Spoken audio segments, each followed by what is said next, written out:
মানুষ বুঝে কুটুমিটা না করলে সারা জীবন খানবায় খাইন্দা মাথা তোয়ার জায়গা হইতে না। আজকে আমার দোকানেও কিছু কাস্টমার আছেন, তারা বিয়ার ফার্নিচার অর্ডার দিচ্ছে আমার কাছে আর যাইবে। তো অন্য আমার বউ আর থাকা সত্ত্বে দামান্দর বাপ মানে দামান্দর বাপ আইসন কন্যার ও মা লক্ষণ করছে নেওয়ার লাগে আর কি। এটারে যৌতুক কয় না, আমরা সিলেটের এখন দানপত্র কন্যার লগে দিই আমরা গিফট। যাই হোক, আমি ব্যবসা করলাম, আমার এটা মাথা দোকান না। এখন মেন বিষয় হয়েছে কি, অন্য মাঝে কন্যার বাই থাকা সত্ত্বেও কন্যার মায়ের কন্যার বাপরে ফোন দিছেন। ফোন দিয়া কইছেন, ও বিয়াই আপনি যে কাপড় চোপড় কল্লা দিছেন, হিজাব তো আর দিছেন না, নেকাব দিছেন না।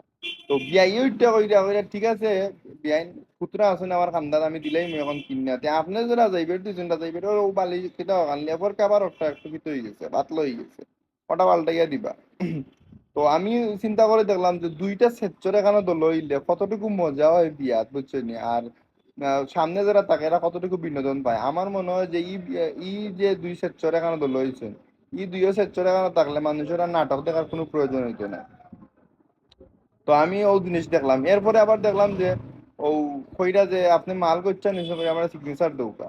এখন তোমার ফুরি দিলেই রে তুমি একবারে বেটার করো, এখানে কোনো কিতা নাই। আর ফার্নিচার যারা দিছো মধ্যে সিগনেচার দেওয়া লাগে। আবার দামান্দর বাপা কইরা আমি তো কিছু চাইছি না রে, শোনা আমার কিছু লাগতো না, আমার কিছু না দিলেও হইব চলবো, আমার ফুরি গুণ নিচিকটাও বেশি। আবার বেটা ফার্নিচার নিয়ে ইয়া গইছে আবার সিগনেচার দিয়া নেয়। তো এখন বুঝুক কতটুকু সেচ্ছর আর যৌতুকের নামে মানুষ কত সুন্দর করে একটা সিস্টেম বা করছে যে গিফট এগুলো দেওয়া লাগবে, না দিলে আবার ইগুলো গিয়া কন্যা বেটি ইগু গিয়া ইগুলো থাকতে পারতো না, রাত্রে ঘুমাইতে পারতো না। তুমি বাবার না ফালাঙ্গা লইলে না তাতে গুণানো মাই গো মাই, জোরে জোরে মাতিলেও দোষ।